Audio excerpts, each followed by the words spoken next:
Monsoon کا نیا spell, شہر کے مختلف علاقوں میں بادل کھل کر برسے، کئی علاقوں میں بوندا باندی ہوئی، والٹن ڈی ایچ اے اور دیگر علاقوں میں بارش ہوئی۔ نشتر ٹاؤن میں سب سے زیادہ 15 ملی میٹر بارش ریکارڈ کی گئی۔ چوک ناخدا، گلشن راوی، اقبال ٹاؤن اور جوہر ٹاؤن میں 1 ملی میٹر بارش ہوئی۔ بارشوں کا سلسلہ 23 اگست تک جاری رہے گا۔ پی ڈی ایم اے نے ہنگامی صورتحال سے نمٹنے کے لیے نیا الرٹ جاری کر دیا، متعلقہ اداروں کو الرٹ رہنے کی ہدایت۔ اعجاز چودھری کی نااہلی سے خالی نشست پر 9 ستمبر کو الیکشن۔ نون لیگ نے رانا ثناء اللہ کو پنجاب اسمبلی سے سینٹ کی جنرل نشست پر ٹکٹ جاری کر دیا۔ نواز شریف نے رانا ثناء اللہ کو ٹکٹ جاری کیا۔ ترجمان نون لیگ مریم اورنگزیب نے سوشل میڈیا پلیٹ فارم پر ٹکٹ دینے کی تصدیق کر دی۔ ماحولیاتی آلودگی کے خاتمے، جدید شہری ترقی کے لیے جاپان سے سیکھنے کا فیصلہ۔ وزیر اعلیٰ کا وفد کے ہمراہ جاپان کے تجارتی، معاشی اور ثقافتی شہر یوکوہاما اور بندرگاہ کا دورہ۔ یوکوہاما کے ٹاؤن ہال میں وزیر اعلیٰ اور وفد کو اربن ڈیولپمنٹ کے ماڈل پر بریفنگ۔ پنجاب اور یوکوہاما کے درمیان سٹی ٹو سٹی تعاون پر اتفاق۔ روڈا اور یوکوہاما کے درمیان مختلف شعبوں میں تعاون کے امکانات پر بھی غور۔ لاہور اور اسلام آباد کے درمیان تیز رفتار ٹرین چلانے اور ریلوے اپ گریڈیشن میں جاپان کے تعاون کا جائزہ لیا۔ جدید ترین جاپانی چیئر لفٹ اور ایئر کیبن منصوبوں کا بھی معائنہ کیا۔ لاہور کو یوکوہاما کی طرز پر ترقی دینا چاہتے ہیں، وزیر اعلیٰ مریم نواز کا جاپان میں اوورسیز پاکستانیوں سے خطاب۔ بولی جلد ہی پاکستان میں جاپان جیسی ترقی کا معیار حاصل کر لیں گے۔ ہماری حکومت نے پاکستان کو ڈیفالٹ ہونے سے بچایا، پاکستان نے مار کے حق میں بھارت کو تاریخی شکست دی۔ خطاب کے دوران پاکستانی کمیونٹی پاک فوج کے حق میں زبردست نعرے بازی بھی کرتی رہی۔ یونین ٹاؤن میں ہیڈ آفس کی تعمیر کا سنگ بنیاد رکھنے کی تقریب۔ چیئرمین یونین ڈیولپرز میاں عامر محمود اور چیف ایگزیکٹو آفیسر نعیم احمد ملک کی بطور مہمان خصوصی شرکت۔ ملک بھر سے 500 سے زائد معروف ریل اسٹیٹ سے منسلک کاروباری شخصیات، سرمایہ کاروں اور مہمانوں کی شرکت۔ ہیڈ آفس کی تعمیر 90 دنوں میں مکمل ہوگی۔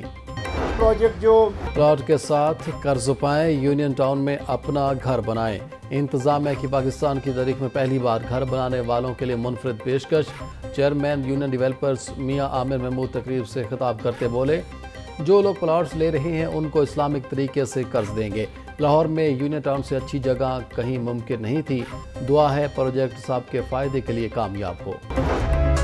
ڈاکٹرز ہسپتال کا روبوٹک سرجری میں بڑا سنگ میل، 10 ہفتوں میں 100 کامیاب آپریشنز کر کے نیا ریکارڈ بنا دیا۔ پہلی لائیو روبوٹک سرجری سمٹ کا انعقاد۔ G5 سسٹم کے تحت جدید ترین گائنی، یورولوجی اور جنرل سرجریز انجام دی گئی۔ چیئرمین ڈاکٹرز ہسپتال فاروق سعید خان کہتے ہیں، پاکستان میں مستقبل روبوٹک سرجری کا ہے۔ ڈاکٹرز ہسپتال میں بہترین روبوٹک سسٹم کام کر رہا ہے۔ روبوٹک سرجری میں کوئی موت یا پیچیدگی نہیں ہوئی۔ پنجاب حکومت کا ٹرام سروس لاہور میں اگلے برس شروع کرنے کا اعلان۔ وزیر ٹرانسپورٹ پنجاب علی اکبر خان نے کہا کہ ٹرام کا ٹیسٹ کامیاب ہو گیا۔ پھوکر سے ہربند پورہ تک ٹرام سروس فروری 2026 سے شروع ہوگی۔ ٹرام میں 270 نشستوں کی گنجائش ہوگی۔ منصوبے پر $30 لاکھ لاگت آئے گی۔ فیصل آباد اور گوجرانوالہ میں بھی میٹرو ٹرین چلانے کا فیصلہ کیا ہے۔ پنجاب اسمبلی میں ولادت مصطفیٰ صلی اللہ علیہ وسلم کے خیر مقدم کی قرارداد جمع۔ قرارداد چیف ویپ نون لیگ رانا ارشد نے جمع کرائی۔ قرارداد میں کہا گیا کہ ایوان حضور اکرم صلی اللہ علیہ وسلم کے حیات طیبہ کو امن، محبت، عدل اور اخلاق کی کامل مثال تسلیم کرتا ہے۔ دعوت اسلامی کے تحت عالمی اجتماعات، سیرت کانفرنسز اور اصلاحی مہمات لائق تحسین ہیں۔ صوبائی ترقیاتی ورکنگ پارٹی کے اجلاس میں 6 اسکیموں کے لیے 15 ارب 76 کروڑ روپے کے فنڈز منظور۔ اجلاس کی صدارت chairman planning and development board doctor Naeem Rauf نے کی۔ جنگلی حیات کے تحفظ کے لیے محکمہ جنگلی حیات کی استعداد کار بڑھانے کے لیے 3 ارب 63 کروڑ کی منظوری۔ بہاولپور چڑیا گھر کی ری ویمپنگ کے لیے 3 ارب 47 کروڑ روپے منظور۔ مری میں کیبل کار اور چیئر لفٹ کی انسٹالیشن کی فیزیبلٹی اسٹڈی کے لیے 5 کروڑ روپے کے فنڈز کی منظوری۔ L D A governing body کا اہم اجلاس بدھ کو متوقع مالی سال 2025-26 کا بجٹ منظوری کے لیے پیش ہوگا۔ ایل ڈی اے کا آئندہ مالی سال کے لیے 45 ارب روپے کا بجٹ پیش کیے جانے کا امکان۔ ایل ڈی اے کی آمدن کا مجموعی ہدف 35 ارب روپے مقرر کیے جانے کا امکان۔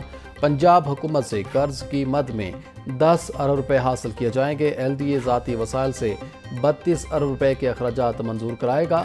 8 ارب روپے اضافی آمدن کا ہدف مقرر کیے جانے کا امکان۔ وفاقی وزیر داخلہ کا نادرا سینٹرل کورٹ عبدالمالک اور پاسپورٹ آفس شاہدرہ کا دورہ۔ محسن نقوی نے شناختی کارڈز اور دیگر دستاویزات اور پاسپورٹ بنوانے کے عمل کا جائزہ لیا۔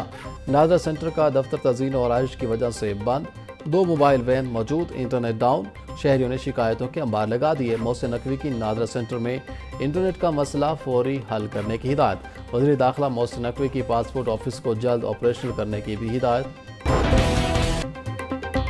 پارکنگ کمپنی میں کرپشن کا راج تاحال برقرار، بورڈ غیر فعال ہونے سے آٹومیٹڈ سسٹم کی اصلاحات نہ ہو سکی، سفارشی نان ٹیکنیکل اہلکار پرکشش سیٹوں پر براجمان، بورڈ اجلاس نہ ہونے سے 8.5 کروڑ روپے غبن سمیت درجنوں انکوائریاں فائلوں میں بند ہونے کا انکشاف۔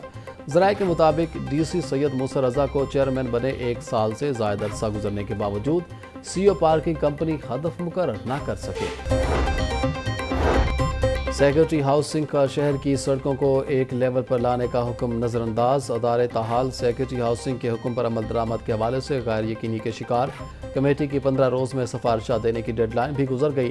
کینال روڈ پر 10 سال میں 14 بار بغیر سائنسی طریقے کے اسفالٹ کا کام کیا گیا۔ موجودہ صورتحال میں بھی کینال روڈ پر بھی اسفالٹ کا کام بغیر سطح ہٹائے جاری رہا۔ گراؤنڈ لیول نہ ہونے کے باعث ہر ادارہ اپنی مرضی سے سڑکیں تعمیر کرتا رہا۔